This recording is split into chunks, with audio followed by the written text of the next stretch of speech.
Hello दोस्तों, आज की इस वीडियो में हम हर्शे व चेज के प्रयोग के बारे में पढ़ेंगे, जिन्होंने अपने प्रयोग के द्वारा सिद्ध कर दिया था कि अनुवांशिक पदार्थ डीएनए होता है। इन्होंने अपना प्रयोग जीवाणु भोजी और जीवाणु के मध्य किया था। तो आइए इनके प्रयोग को समझते हैं। सबसे पहले आप जानिए कि जीवाणु भोजी क्या होता है। यह ऐसा वायरस है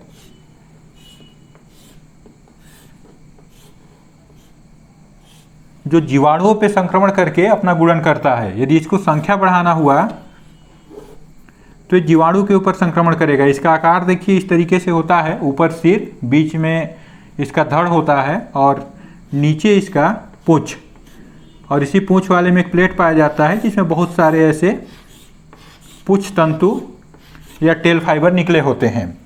ये जो संरचना भी जितना बनाया ये सब प्रोटीन का बना होता है और इस सिर के भीतर अनुवांशिक पदार्थ के रूप में डीएनए पाया जाता है। चलिए, ये हो गया डीएनए, तो इसका अनुवांशिक पदार्थ डीएनए होगा। अब ये तो जीवाणु भोजी है। इन्होंने अपने प्रयोग के लिए T2 फेज जीवाणु भोजी को लिया था।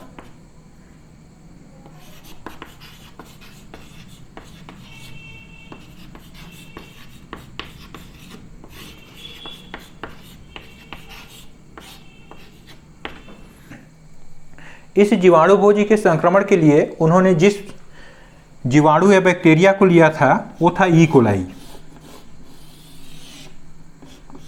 इस तरीके से उसका संरचना होता है। ये उसका डीएनए होगा और देखिए किस तरीके से इस पे संक्रमण करता है।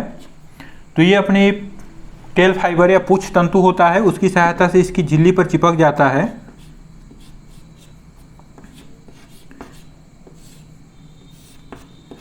इस तरीके से, और इसका जो डीएनए होगा ये डीएनए इसमें से होते हुए से पार होकर के इसके भीतर प्रवेश कर जाता है। और बाकी जो हैं, ये जो सिर वाला हिस्सा हो गया, बाकी जो खोल है और ये उसका जो धड़ है, पूंछ फाइबर है, ये सब बाहर ही रह जाते हैं।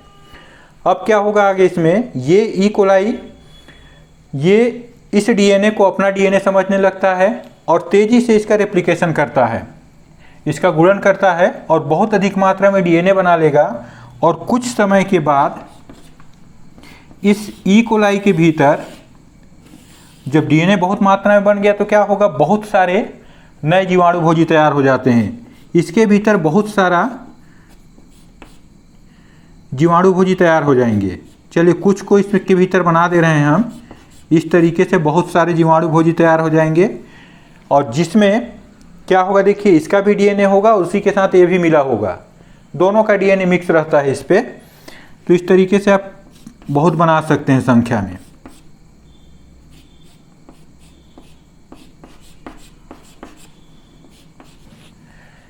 अब उसके बाद ये झिल्ली फट जाता है और सभी जीवाणु भोजी बाहर निकल आते हैं और बाहर निकलने के बाद फिर से किसी दूसरे ई कोलाई पर संक्रमण करेंगे, इनको गुणन करना है। तो यहाँ पे देखिए दो क्रिया हुआ।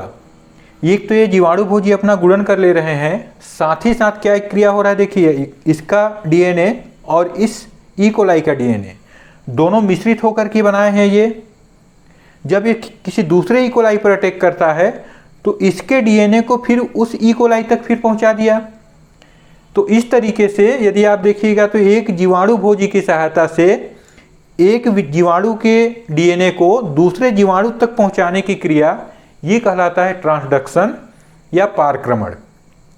और इन्होंने अपने प्रयोग में इसी क्रिया का उपयोग किया था। तो आप यहां तक तो समझ गए कि ये गुणन कैसे करता है। अब आइए इनके प्रयोग को समझते हैं। अब आगे देखिए, इन्होंने अपने प्रयोग के लिए दो तरह के जीवाणु भोजी तैयार किए। एक ऐसा जीवाणु भोजी जिसका डीएनए रेडियोधर्मी हो और दूसरा ऐसा जीवाणु भोजी जिसका प्रोटीन रेडियोधर्मी हो। तो इसको इन्होंने किस तरह से तैयार किया इसको भी समझिए। इन्होंने इस ई कोलाई को एक संवर्धन माध्यम में लिया। इस संवर्धन माध्यम में उन्होंने रख दिया फास्फोरस 32। ये फास्फोरस 32 जो होता है ये रेडियोधर्मी पदार्थ है। अब मान लीजिए इस जीवाणु भोजी को जब इसमें संक्रमण कराएंगे तो इसका डीएनए आकर के यहाँ इसके डीएनए से मिल करके जब रेप्लिकेशन करेगा, बहुत सारे डीएनए बनेंगे, कई जीवाणु भोजी बनेंगे, तो उसके लिए इसको आवश्यक पदार्थ कहाँ से मिलेगा? इस संवर्धन माध्यम से। और डीएनए के निर्माण के लिए क्या चाहिए? फास्फोरस, फास्फोरिक अम्ल के रूप में। तो यहाँ पर सिर्फ उसको वही फास्फोरस मिलेगा जो रेडियोधर्मी होगा, सामान्य फास्फोरस इसमें है नहीं। तो जितने इसके भीतर जीवाणु भोजी जब बनेंगे वो सभी में कैसा होगा? ये फास्फोरस 32 वाला, अर्थात सभी जीवाणु भोजी रेडियोधर्मी डीएनए वाले होंगे। तो इस क्रिया के फलस्वरूप समझ लीजिए कि यहाँ पर जो ये जीवाणु भोजी जो बना है, इसका जो डीएनए होगा ये डीएनए रेडियोधर्मी होगा, क्योंकि इसमें जो फास्फोरस है इसका कौन सा रूप उपस्थित होगा? 32। लेकिन इसमें ध्यान रखिए प्रोटीन निर्माण के लिए फास्फोरस नहीं आवश्यक है, इसलिए जो इसके खोल बनेंगे, ये जो बाहर का निर्माण हुआ ये सामान्य प्रोटीन होगा। इसमें प्रोटीन जो पाया जाएगा वो सामान्य होगा। तो इन्होंने इस तरीके से एक पहले प्रकार का जीवाणु भोजी तैयार किया। अब दूसरे वाले में देखिए क्या किया। सेकेंड वाले में इन्होंने ई कोलाई को ऐसे संवर्धन माध्यम में रखा जिसमें रेडियोधर्मी सल्फर मिला हो, और सल्फर का जो रेडियोधर्मी रूप होता है ये होता है सल्फर 35। इसमें सल्फर 35 है और सल्फर प्रोटीन निर्माण के लिए आवश्यक है। तो जैसे ये आकर के इसके भीतर गुणन करेगा, अपनी संख्या बढ़ाएगा, तो वही तरीका सेम होगा। लेकिन यहाँ पे बाकी सभी सामान्य हैं, बस प्रोटीन निर्माण के लिए जो सल्फर चाहिए वो कैसा मिलेगा उसको? 35। तो जितने नए जीवाणु भोजी बनेंगे इसका सब जो बाह्य खोल होगा, ये जो प्रोटीन है, यहाँ वाला प्रोटीन होगा ये रेडियोधर्मी होगा, और जो डीएनए होगा ये डीएनए सामान्य होगा, सामान्य डीएनए। और ये जो है रेडियोधर्मी, क्योंकि इसमें S35 उपस्थित होगा। तो अपने प्रयोग को करने के लिए सबसे पहले इन्होंने इन्हीं दोनों प्रकार के जीवाणु भोजी को तैयार किया। अब आगे देखिए, यहाँ से इनका मुख्य प्रयोग चालू होता है। जब दोनों प्रकार के T2 जीवाणु भोजी इन्होंने तैयार कर लिया, एक का डीएनए रेडियोधर्मी और दूसरे का प्रोटीन रेडियोधर्मी, इन्होंने इन दोनों जीवाणु भोजी को अलग अलग ई कोलाई के मध्य संक्रमण करवाया। एक मान लीजिए ई कोलाई यहाँ पे बना दिए,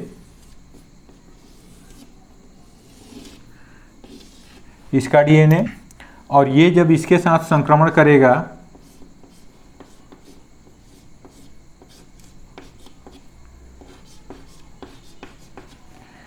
तो ये डीएनए जो यहाँ पर है वो इसके भीतर आ जाएगा।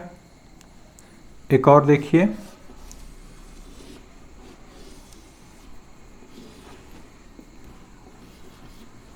और ये जो बाकी इसका सिर वाला हिस्सा है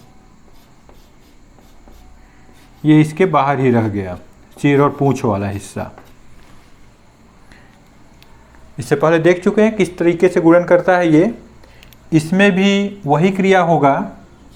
मान लीजिए दूसरा ई कोलाई है और इसके ऊपर यदि इसका संक्रमण कराएं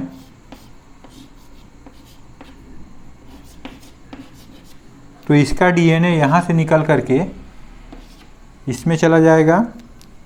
एक स्टेज और बना लेते हैं इसमें आगे।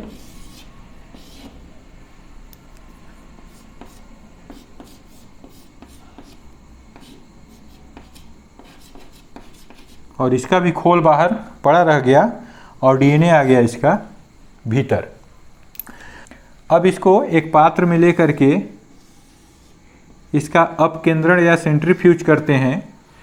सेंट्रीफ्यूज से ऐसे होता है कि उसको आप 1 मिनट में इस पात्र को 500 से 700 बार बहुत तेज़ी से जब घूमेगा ये, तो इस पात्र में 2 स्तर बन जाते हैं, 2 लेयर बन जाएगा। एक लेयर जिसमें नीचे की ओर भारी पदार्थ जमा हो जाता है और दूसरा लेयर जो इसके ऊपर रहेगा जिसमें कुछ हल्के पदार्थ जमा हो जाएंगे। तो जिसमें नीचे का जो लेयर है इसको कहा जाता है पैलेट, और जो हल्का लेयर जो है ये कहलाता है सुपरनेटेंट। जब 2 लेयर बन गए तो इसमें देखिए क्या होगा। ये जो ई कोलाई है ये तो इस बैक्टीरियोफेज या जीवाणु भोजी से काफ़ी बड़ा है, तो ये मिला इसमें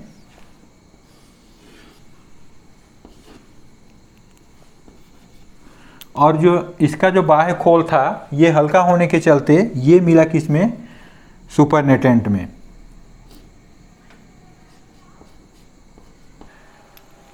इस दोनों लेयर का जब उन्होंने परीक्षण किया तो उनको रेडियोधर्मी पदार्थ इस पैलेट में मिला।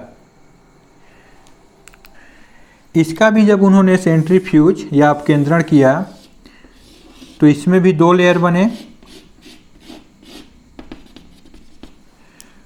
ऊपर के लेयर में ये जो खोल, उसका खोल और पूंछ वाला हिस्सा था ये मिला, और नीचे वजन होने के चलते ये जीवाणु प्राप्त हुआ। जब इसका परीक्षण किया गया तो ये जो सुपरनेटेंट वाला हिस्सा है इसमें रेडियोधर्मी प्राप्त हुआ और नीचे वाले में कोई रेडियोधर्मी पदार्थ प्राप्त नहीं हुआ।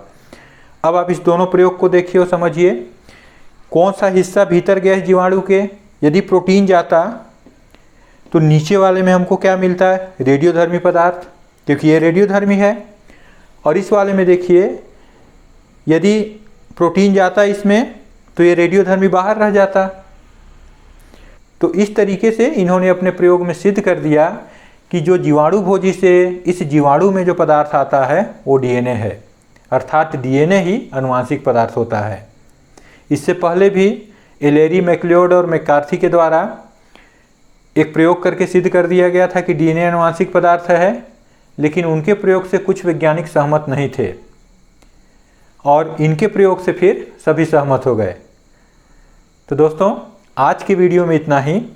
यदि यह वीडियो अच्छा लगा तो इसे लाइक करें, चैनल को सब्सक्राइब करें और दोस्तों के साथ शेयर करें।